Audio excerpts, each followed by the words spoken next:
Hello, everyone. Welcome to the Industry Insider webinar series by Goway. Today, we're talking about a country that probably a lot of people have heard about, but don't put at the top of their list when they think of the very popular region of Europe. And that country is Hungary. Now, it's a stunning country. I was there a couple of years ago, just coming out of COVID. Actually, I did a river cruise from Budapest, which we'll talk about today, all the way down to Bucharest. And we'll talk about those cruises as well, or more so how Hungary feeds into those cruises. So I've been there recently, though I haven't seen the country. I did spend some time in Budapest, which is part of our link-in to our cruising aspect of our conversation today. I've actually got a friend who's actually in Budapest right this moment, doing some solo traveling, and he's loving it. And I've got an age-old connection to the country, a very good friend of mine, John Szabo. He's a Hungarian by birth. He and his family actually escaped from Hungary just prior to the World War II and settled in Australia. So I've grown up with a bit of Hungarian influence through my youth, through John. If you're listening, John, how you doing, buddy? But I have a bit of experience with Hungary. I've been there, but I'm not Hungarian, naturally, or obviously I should say.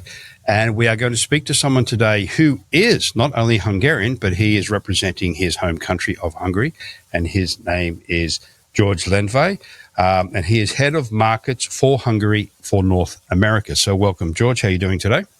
Hi, welcome everyone, and thank you for the invitation. I'm doing very well, and I'm happy to share some insights about Hungary, because you have been to Budapest, but there are many other things to see. So, okay, let's start.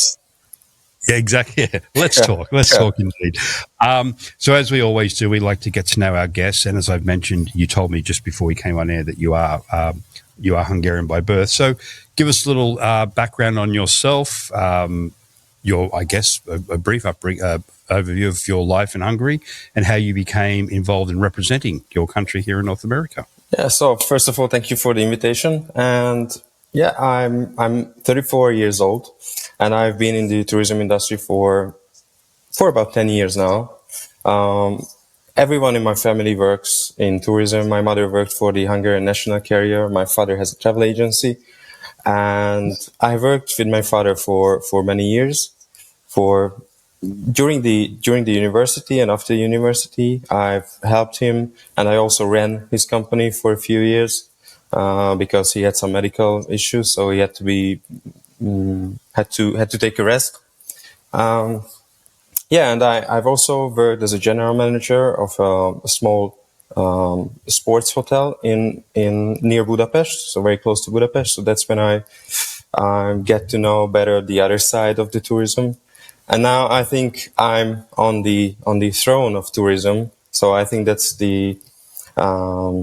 so I'm very proud of working at Visit Hungary at the tourism board of Hungary, and now I'm representing my country, and my main market is North America. So I'm responsible for the US and Canada, and that's my brief story.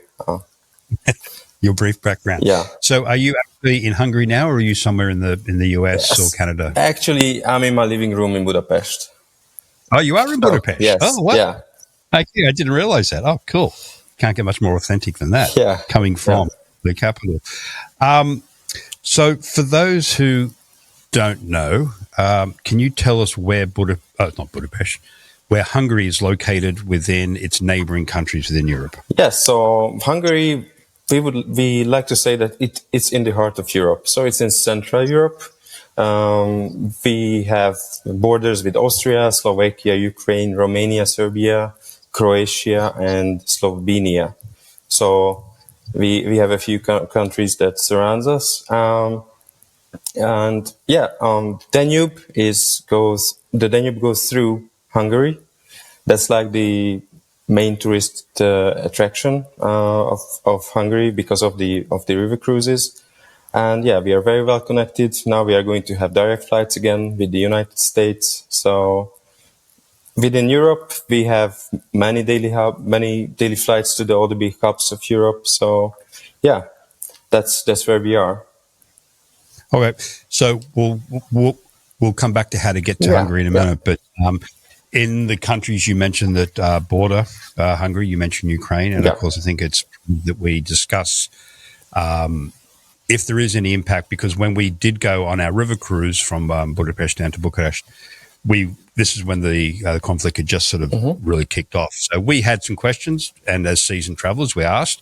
I'll let you answer because we did travel and we had no issues. So should anyone be concerned about visiting Hungary with respect to the conflict in Ukraine at the moment? At the moment, Hungary is very safe. So it is one of the safest destinations nowadays in Europe.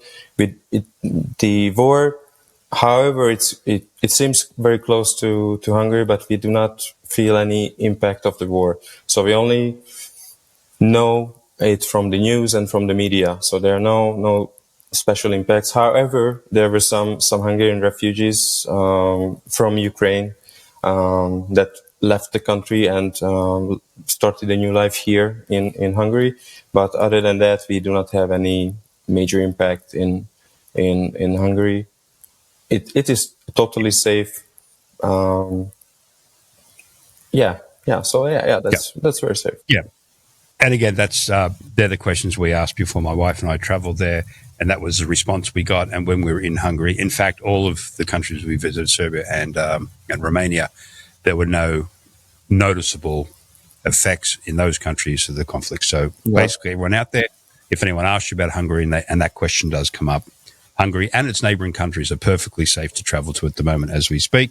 So please do not let that dissuade any of your clients to visit. Okay, so we've now convinced people to go and visit Hungary. How do they get there? I think from memory, the way we got in was via another European country. I can't remember. I have a horrible memory. But can you tell us, George, how can people from the US and or Canada get into Hungary? And I would assume that that the main gateway is Budapest. Yes, that's correct. So we have the international airport very close to Budapest. It's like 30 minutes from the central of the city. And we have many daily flights to all the big hubs of Europe, as I mentioned, to Frankfurt, Munich, Paris, London. But starting from next year, from next May, we are going to have direct flights from Philadelphia to Budapest, which is great news. We had many before the COVID happened, but unfortunately, the carriers didn't have the opportunity to restore those flights because of the fleet problems, because of any other issues that they had. But now we are on the right track. So we are beginning again on restoring these flights. So first it's gonna be Philadelphia, and also from Canada, Toronto is gonna be connected directly to Budapest, also starting from next year. So, but usually with just one layover, you can get to Budapest from the west coast of the US. It's easy from LAX to Paris or LAX to Frankfurt. And it's just one stop. So yeah, it's quite easy. Okay.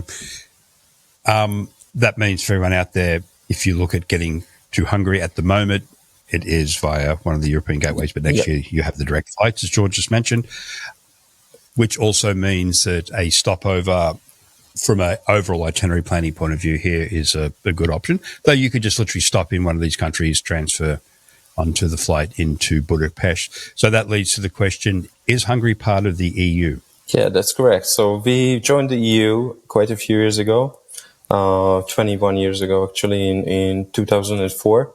And we are also part of the Schengen zone, which means there are no physical borders between the Schengen zone countries. So for example, like Austria or Croatia, or even Romania joined the Schengen zone in this January.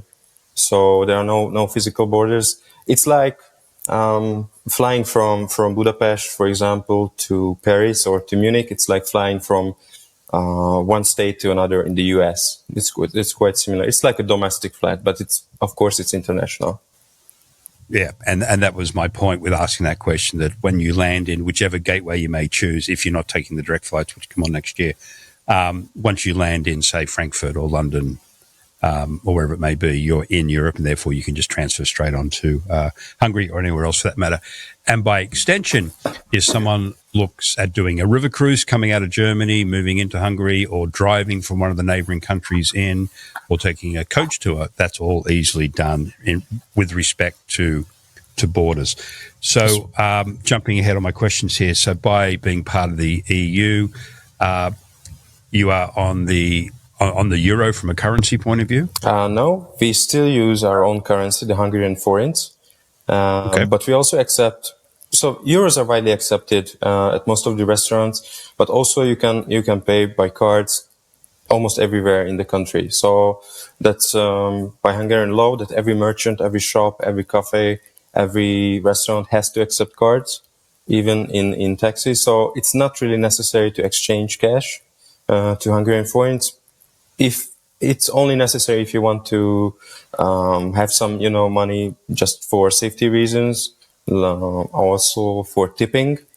Yep. It is widely accepted. Most of the restaurants accept tipping by cards as well. But if you want to tip your tour guide or at a small cafe or your bus driver or anyone else, I would recommend exchanging cash. You can do it at the airports or even at some of the hotels or throughout many spots in the city. So if someone's traveling there, obviously Canadian dollars wouldn't be preferred, but if someone wanted to tip in US dollars, is that preferred by the locals, or would they prefer the local Hungarian currency or the euro? I think they accept both. So they Okay. they accept the US dollars, of course. Euros, yeah, that's totally fine. It's just a great a gesture to tip. It doesn't matter which currency. Is it expected tipping in Hungary, or is it something that North American culture, as you're probably well aware, tipping is part of what you do. As an Australian, it's not. You tip when the service is warranted, and it doesn't happen a lot. What's the attitude in Hungary with respect to tipping? I would say it's like in between. So normally it's like 10 to 12% at restaurants. At cafe shops, it's not really necessary. For tour guides and for bus drivers, it's a very kind gesture to tip, but it's not as not as expected as in the US. Yes. Yeah. But it's like 10 to 12%. That's fine. Right. And as George's saying, we always recommend, regardless which country you're traveling to, that you have some local currency or US dollars on hand for emergencies, as George mentioned. Two, also for any markets and places like that. This is more, in your like Latin America or African countries where cards may not be accepted at local markets. So it's surprising how often now a machine will come out even at the markets. But it's always good to have cash on hand just in case, particularly for, as George mentioned, tipping any local markets. I think it's an obvious question, but I'll ask it anyway. What language is spoken in Hungary? Or I should say plural, what languages are spoken in Hungary? Yeah, we have our own language, the Hungarian, which is, I would say, it's one of the most difficult ones in the world. I have many friends coming from Germany and the UK and living in Hungary for many years. They understand most of what we are saying, but they cannot answer properly. So it's not like, our language is very unique. It's not related to Latin, not related to any other Slavic languages around us. It is very, very unique. Our grammar is like impossible to learn if you're not born in Hungary. Of course, you can learn some words like, like a greeting, like good day to you or thank you. That's easy. But getting it in conversation in Hungarian, I would say it's almost impossible. Really? But okay. English is widely spoken, and of course also German. So like American tourists, they won't have any problems with communication. Spanish is very similar. Well, I wouldn't say very similar. Has a base. It's a Latin language, so there's English words wrapped in there. Spanish and Italian are quite similar. So you mentioned German. Can a German understand a Hungarian, or is it Is it still that different that neither can understand each other? It is totally different. So Okay. many scientists they still trying to find the source of our language, and there are some proofs that it comes from some parts of Asia, but it is still not 100% proven. So it's still a mystery. Where do Hungarians come from till this day? So Romanian, which I know is more sort of Eastern Europe Slavic language, Yeah. that's not close to Hungarian, or No, it's. not at all. I guess I'm asking, and you just mentioned that you had scientists look at it and they haven't worked it out. So I'm asking an impossible question, but it seems very strange that in such a confined space of Europe where so many things cross over historically, that somehow Hungarian developed in a bubble almost. Yeah, you can say that we had many influence coming from other countries. For example, from the Habsburg Empire or from the Ottoman Empire, we had some huge influence on our language, on our culture, but we kept our nation intact, and we managed to preserve our language for the future generations. It is in the Finnish language family. So we have some relation to the Finnish language, but we don't understand each other. The pronunciation, it's quite similar. So if I hear someone speaking Finnish on the streets from a further distance, from far away, I might think that's Hungarian. But as soon as I hear the words, I totally know, and I'm 100% sure that is not Hungarian. That is Finnish. Oh, wow. I find that fascinating because for those who know me through podcasts and webinars, I'm in my history. And pre-World War One, you had the Austro-Hungarian Empire, which took up a large part of continental Europe. And it just seems strange that with that influence that still your language is, again, so unique, which is really cool in itself. So, okay. So I mentioned border crossings by land. That's not a problem. Traveling by rail is such a big European thing. So I would assume that the rail network in Hungary to get around the country itself is quite not involved, but quite what's the word? I can't think of the word. It's easy to get around Hungary via rail. Yes. Is my question to you? Yes. I would totally recommend railways and trains, especially if you are staying in Vienna. By train to Budapest, it's quite easy to get. It's like 2.5 hours from Vienna to get to Budapest, so it's also good. Most of the railway lines, they start in Budapest and go to other parts of the country. So most of the bigger cities that might be interesting for tourists can be accessed by trains. So but if you would like to visit other parts of the country that are a little bit more remote or not as frequented place, I would recommend renting a car. That's easy. We have great system of highways. The rules are almost the same as in Western Europe. So like driving a rental, it is very convenient and easy. Is the signage in English or Hungarian? And if it's in Hungarian, I can't remember now, so I've got a very bad memory.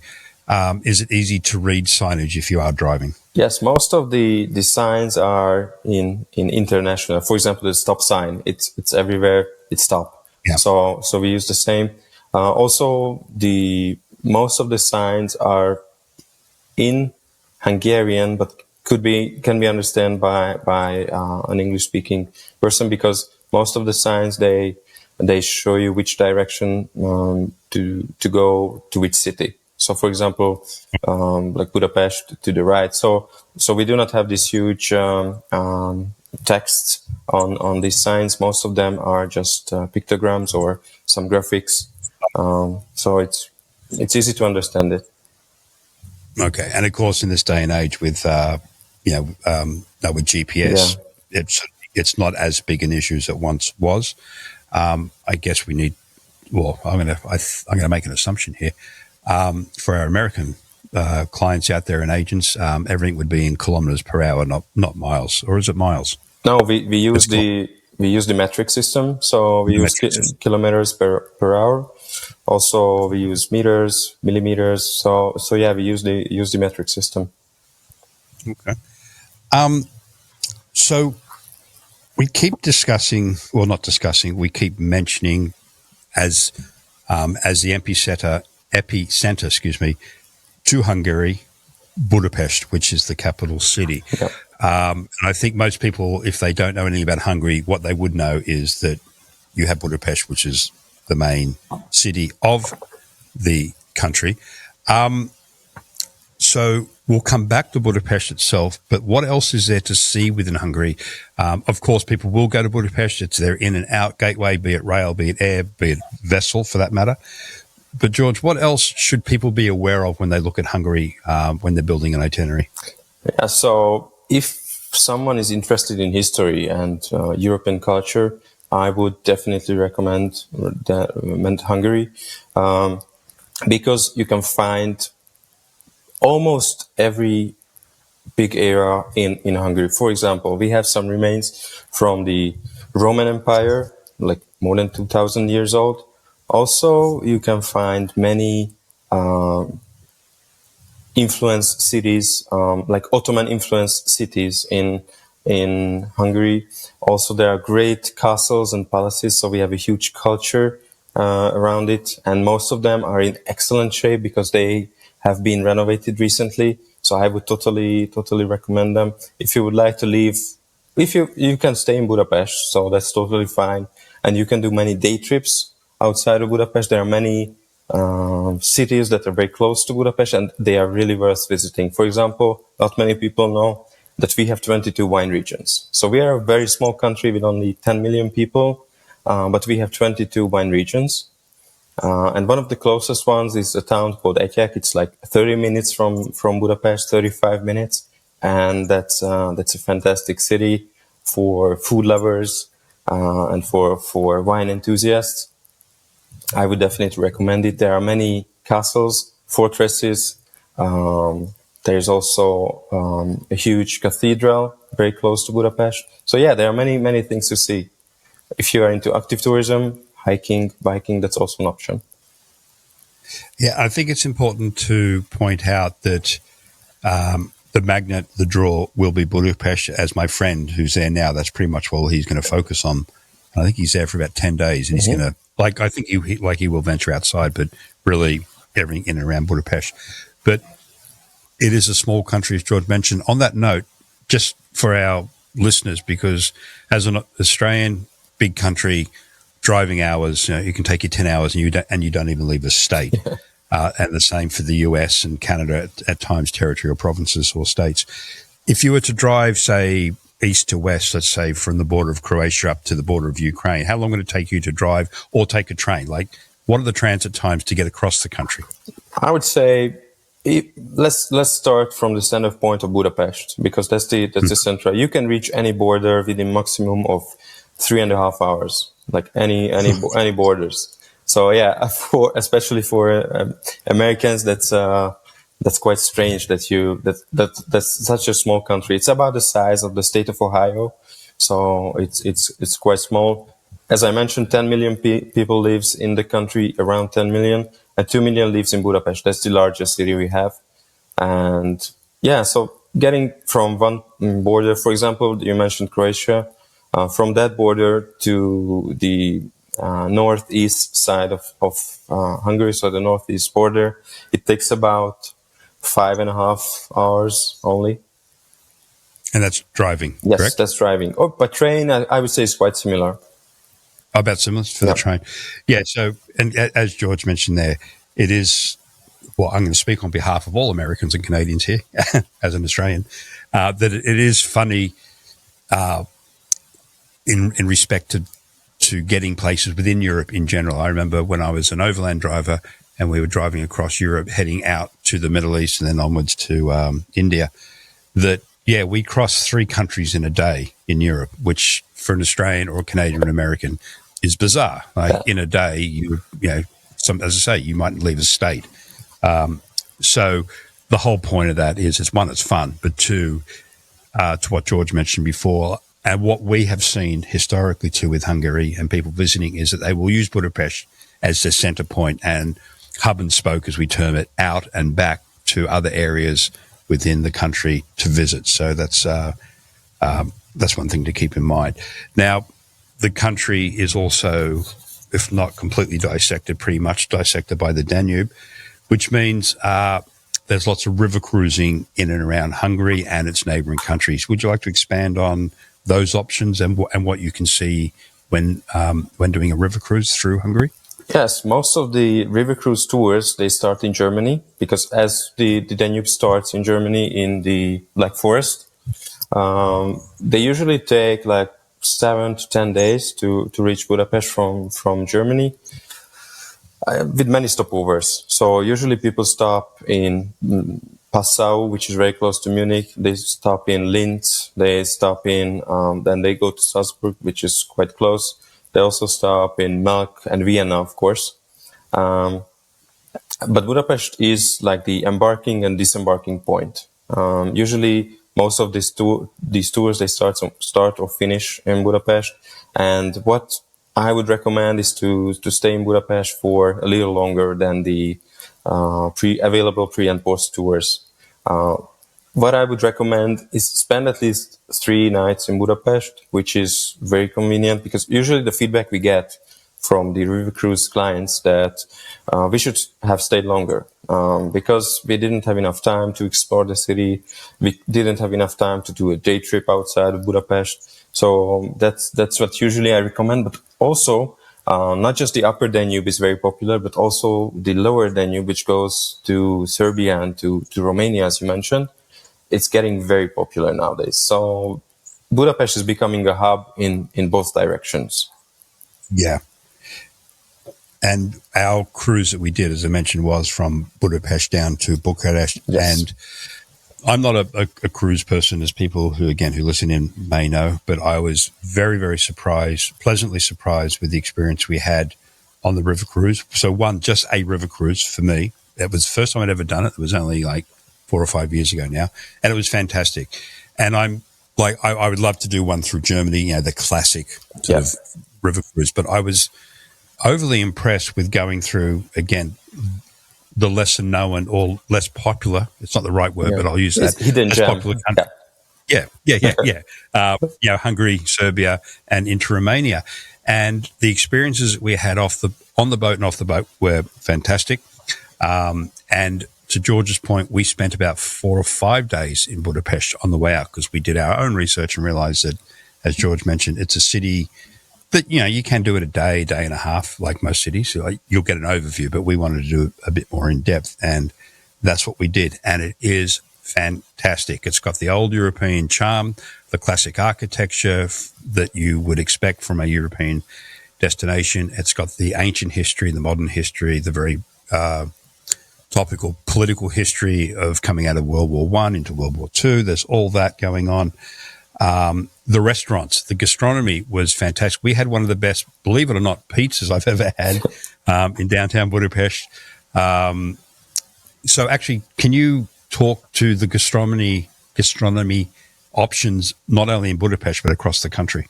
Yeah, so many people who've been to Hungary or who have visited Hungary before usually say that they had the best goulash in Hungary, because it is originated from Hungary. And we add paprika to most of our dishes as the goulash. Yeah, so paprika is like the most popular spice and flavor that we have. There's the hot version and there's the sweet version. So for everyone, it's quite good. I don't really like the hot because my stomach is not really supports these foods. So I usually choose the sweet version. Also, if you would like to have like a real culinary experience, I would really recommend visiting one of the wine regions, because most of these wine regions have the options to have like a real gastronomy experience. You can also attend cooking classes, which is getting very popular. It's a great experience for families. They cook together Hungarian dishes. They are very easy. Most of them are originally like they are farmers dish or farmers food. So they're easy to make, but they are very tasty. rich in vegetables. So most of them are quite healthy, but also we have some real heavy foods. So if you enjoy those types of food, we also have them as well.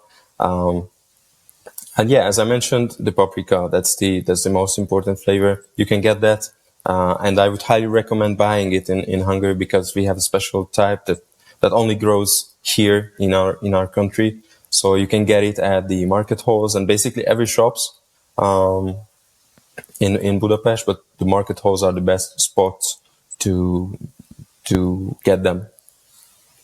Yeah, we actually did, and I always recommend this for anyone. You don't have to be super mobile, particularly these days with e-bikes, but we did a bike tour around Budapest, and our local guide spoke to us about cooking in general, but also the fact that Hungarians use paprika everywhere. Yeah. And we were taken to a local market. This is where the cash came in handy. And we bought some paprika and everything from hot, which my wife likes the hot. I'm like you, George. I'm not really into the spicy stuff. And we still use it to this day, still in our cupboard, and it's beautiful.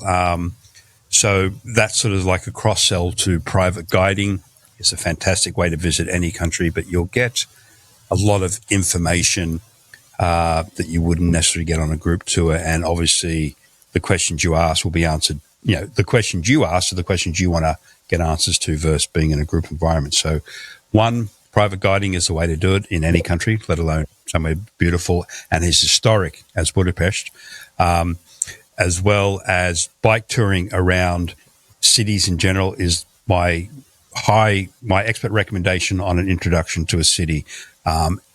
And Budapest is stunningly beautiful. We'll start talking about the city itself in a minute. But, you know, with the river in the middle, both sides of the city, it's relatively flat, so it wasn't strenuous. And even if there are hills involved these days, you get e-bikes everywhere. So that's definitely something that I recommend that people do. So yeah, as you mentioned the e-bikes and the bike tours. I'm also a biker, so I really enjoy biking, and usually I ride my bike here in the city because there have been many new developments throughout Budapest and outside of Budapest as well. So there are many protected bike roads, and you can go to any city very close to Budapest, and they are really worth visiting. You can also take a ferry shuttle from Budapest to another part of the surroundings area. But I would also recommend renting an e-bike. That's very, very easy because of the new developments. So these roads are in very good condition. They are totally flat, so you don't have to have to work too. Yes, yeah. That's right. Yeah. So they are very flat, and the whole panorama and the scenery. We are biking next to the river. It is fantastic, and I would highly recommend it.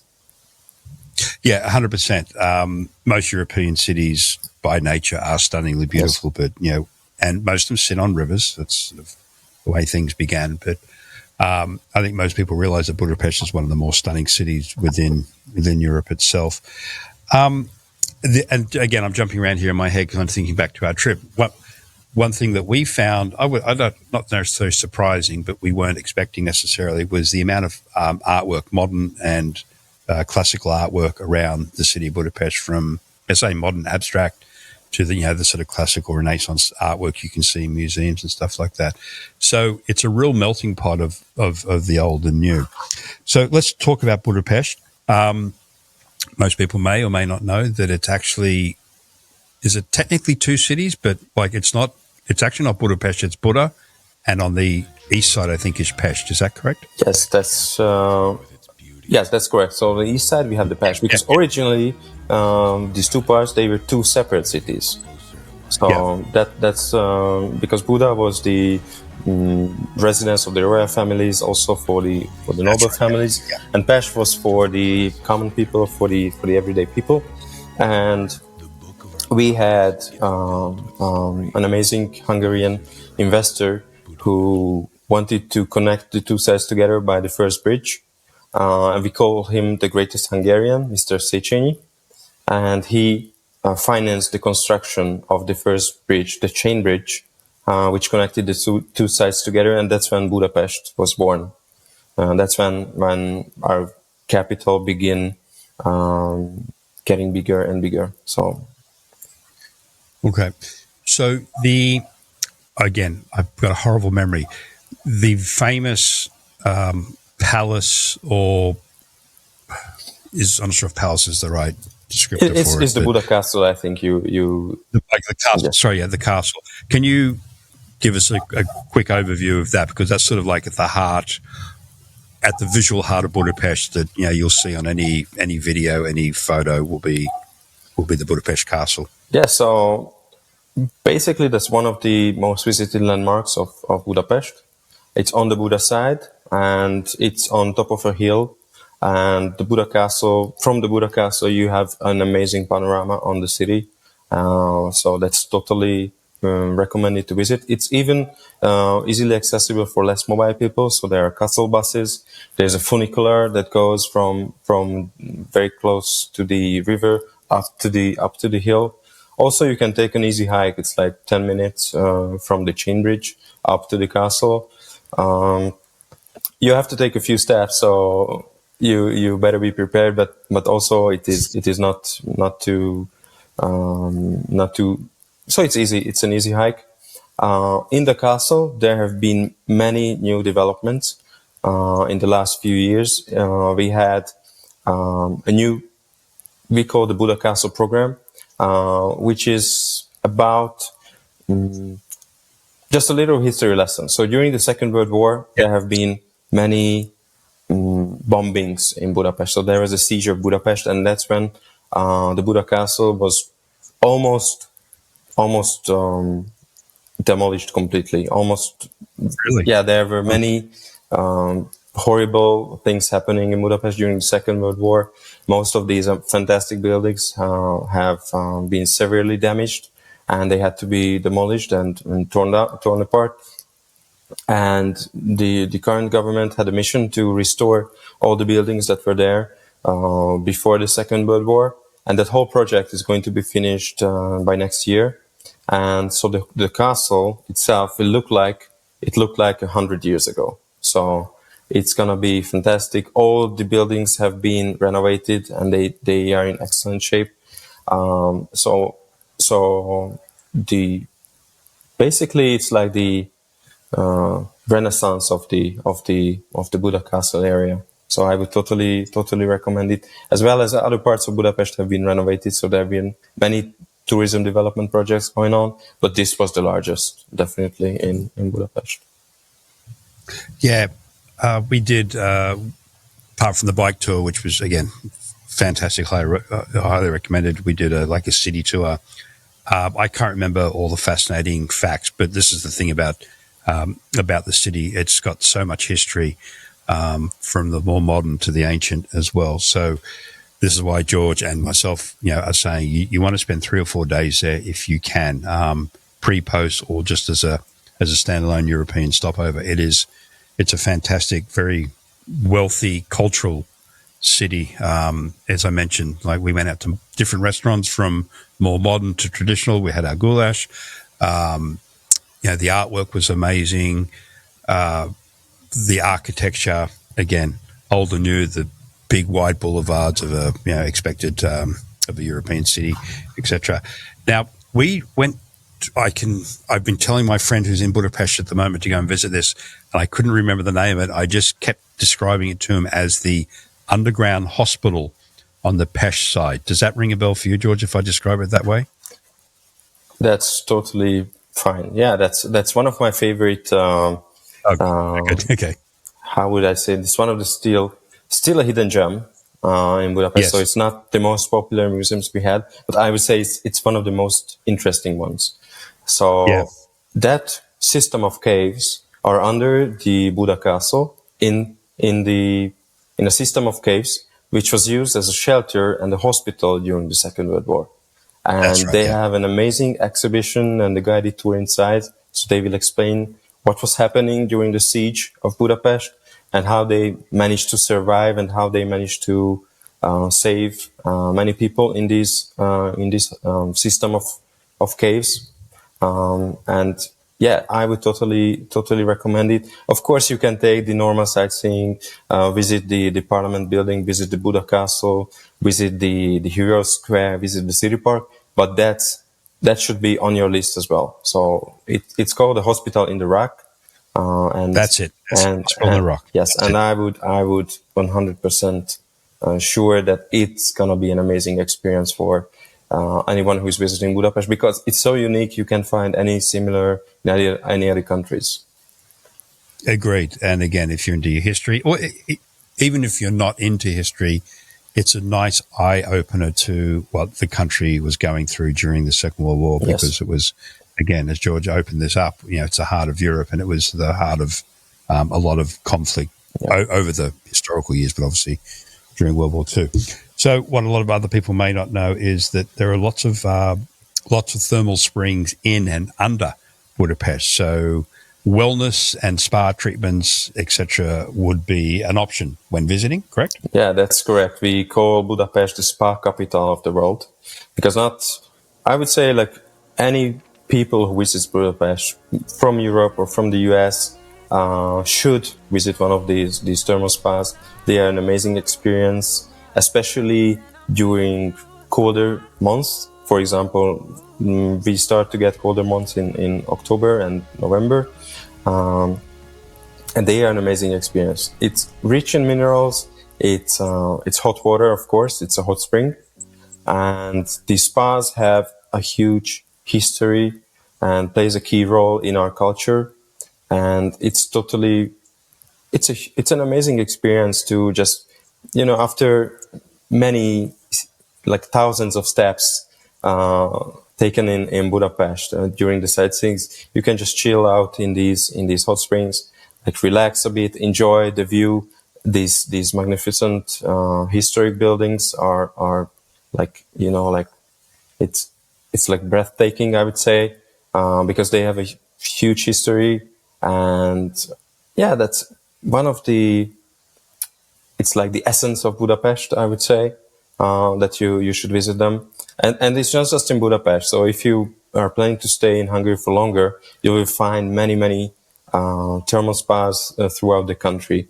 But most of the historic ones and I would say the most famous ones are in Budapest. We've mentioned the Danube and the river cruising options. And you mentioned water sports or water activities. There's the beaches you can visit as well. But if someone wasn't doing a river cruise, but they wanted to spend some time on the river, I would assume that there are, like, evening dinner cruises and shorter cruise options in and around Budapest or throughout Hungary. Yes, that's fine. We had a study tour a few months ago, and we took the group to these dinner cruise ships in Budapest, and they were amazed. So Budapest is a completely different face after sunset, because everything has great lights and decorations, especially in winter. When the days are getting shorter, these lights are lit up in the late afternoon.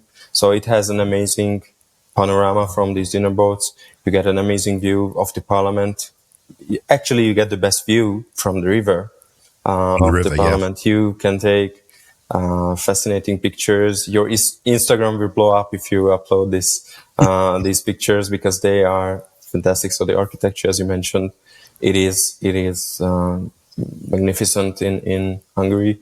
And so, yeah, the dinner cruises, that's one of the options. Also, not many people know that there is this paddleboarding also available on the river. Also kayaking, that's also, you can do that, especially during summer. And not many people know that we have hot air ballooning over the largest lake in Central Europe, which is called the Lake Balaton. It's like 90 minutes from Budapest, so it's quite close. But I would definitely recommend it if you have a few more extra days in Hungary. Okay, I didn't know about the hot air ballooning. That's excellent. With winter, when it kicks in, do you have lots of snow? Is it a place that people should look at visiting during winter time, or is Hungary, from a traveler's point of view, really a summer destination? When I was a kid, we had plenty of snow. So we had like months of snow. I remember we had to stay at home because we had so much snow because the school was closed. But nowadays, it's less by year by year. It's less. So Oh, last year we really? only had like 2 weeks of snow. It's like it snowed for a day, and the next day it all melted. So we do not have these huge, like harsh winters, and it's not that cold anymore. So I would totally recommend visiting it in December and in January as well, because of the Christmas market. So that's like the most popular tourist attractions that we have. Usually they are open from the middle of November till New Year's Eve. So if you are planning to come in December, you won't freeze. But of course you have to come prepared. But Yeah, of course. but it's not that freezing as in Canada or in some parts Oh, of the okay. US. Fair enough. On that note, then, when people look at Europe these days, particularly the big countries, the UK, France, Italy, they are crazy busy. Like there's no two ways about it. Getting accommodation, getting your passes to visit the Louvre, etc. You've got to plan ahead. It's crazy busy. I am going to make the assumption that Hungary, because it's probably not as well known as other countries, and this is why we're here today to bring more attention to Hungary, would probably be a good choice because you would have less travelers visiting you than in the in your big sister countries of the Italies, the Germanys, the France. Is that a fair statement? Yeah, that's totally correct. So we do not have over tourism in Hungary. We have some very busy months, of course, like Yes. the main months like June, July, and August. Especially August is the busiest month of the year.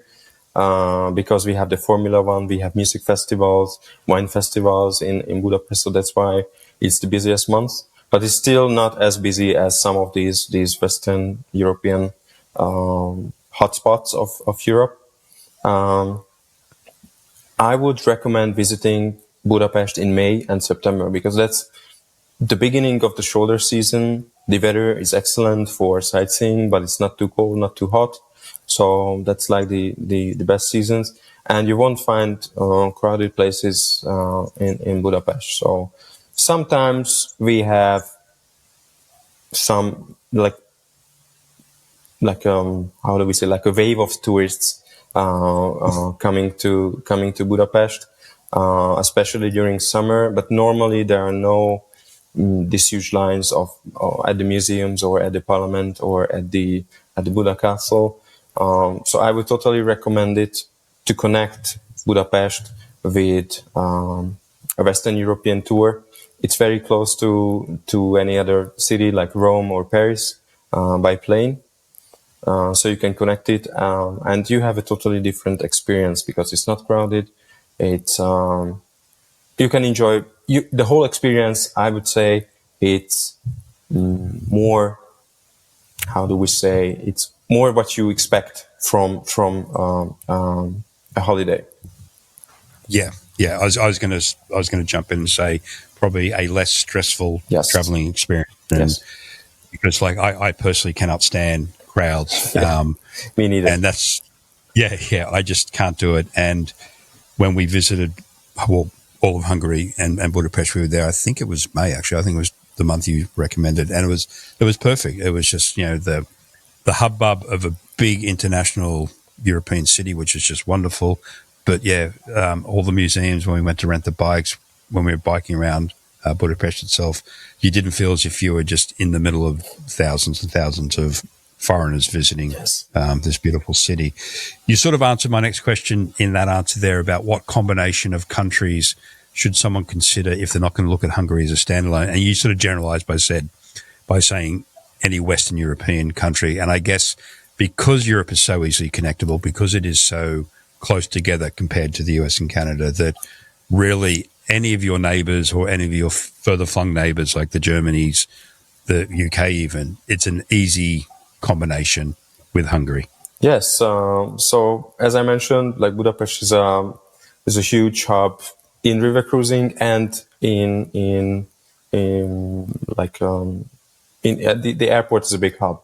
So we have many daily flights from all the big cities of Western Europe. So, but also you can connect it with Budapest, with Vienna and Prague, because they are quite close to Budapest. You can rent a car, go to Vienna, and go to Prague. Prague is not too far from Budapest, so it's like 5 hours from our city. But you can stop by in Bratislava in Slovakia, or you can stop in Vienna as well. So that's also an option. Also, if you would like to go to Croatia, that's also doable, starting in Budapest and then going to Zagreb by plane or by car, and then you're basically at the Adriatic Sea. So you can have a Mediterranean experience, and also have you can also come to Budapest as well. Yeah, I'm just looking at the map as George is talking, and he's obviously right. He knows what he's talking about. But yeah, just from a map point of view, yeah, like this is what, again, George led the webinar off with. It's the heart of Europe, and it literally is so easy to connect. You could even look at Greece. Like, it's just all of Europe's at your doorstep if you use Hungary as your base.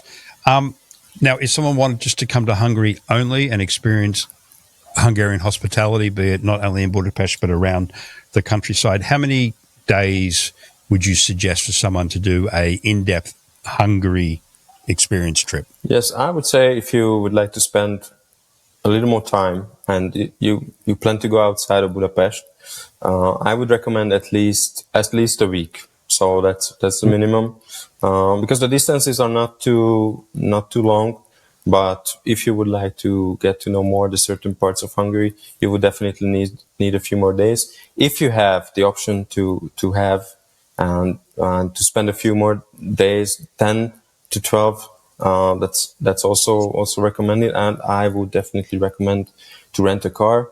That's gonna be the easiest way to get from one point to another. You can visit the lake I mentioned, the Lake Balaton, which is on the western part of the country, very close to Budapest. Like, I would say not the western, but it's to the west from Budapest.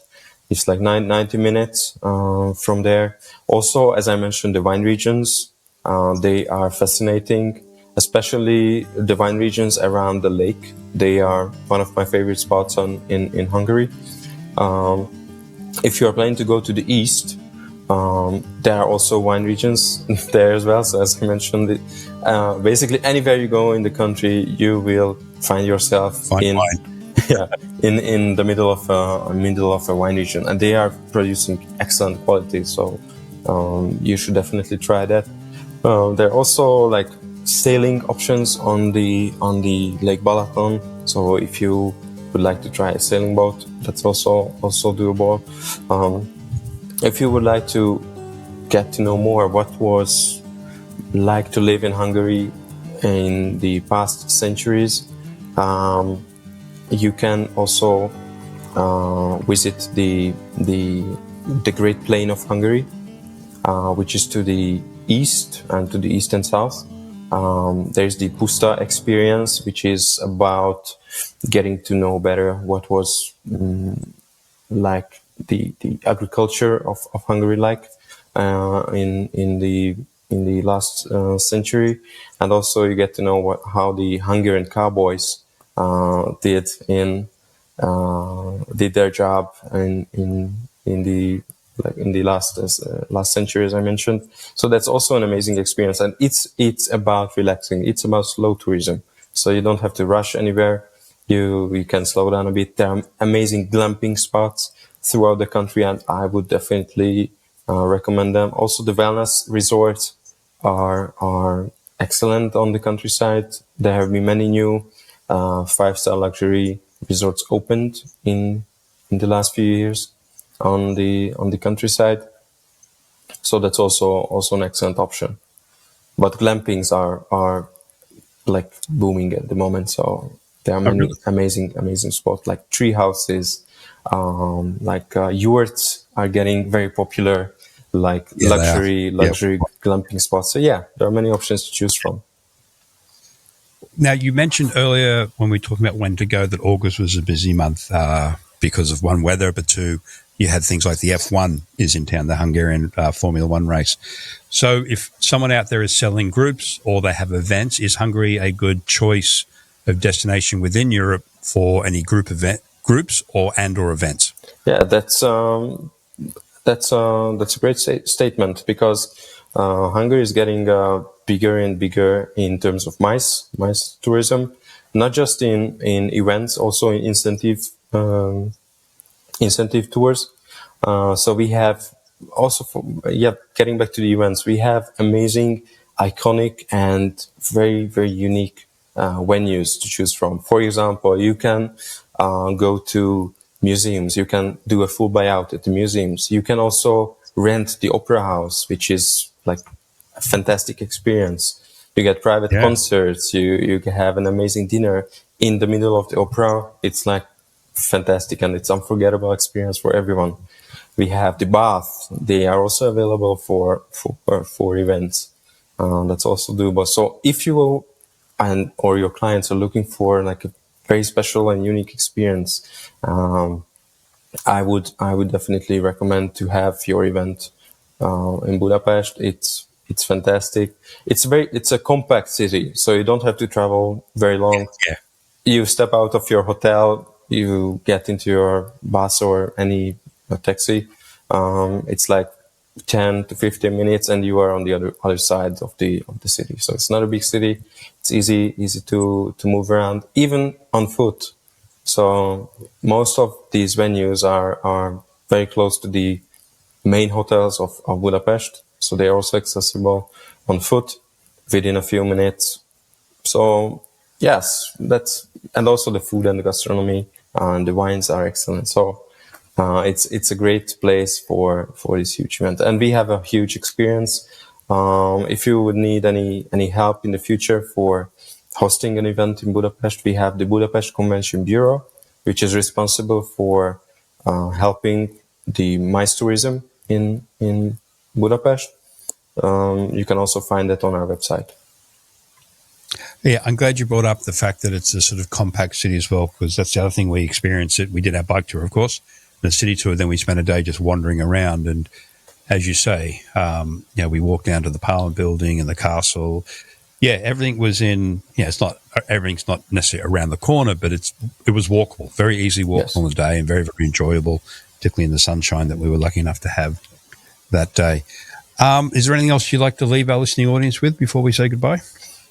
I think if you are planning to come to Europe, if you are on a Europe trip, on a multi-city tour, please add Budapest to the tour. You will have an amazing experience. It's very close to the other cities, as we mentioned, and it's really worth the money that you would like to spend here.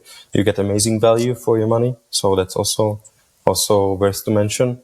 And so I was actually sorry, George, I didn't mean to jump into that. It's a question I did forget to ask you.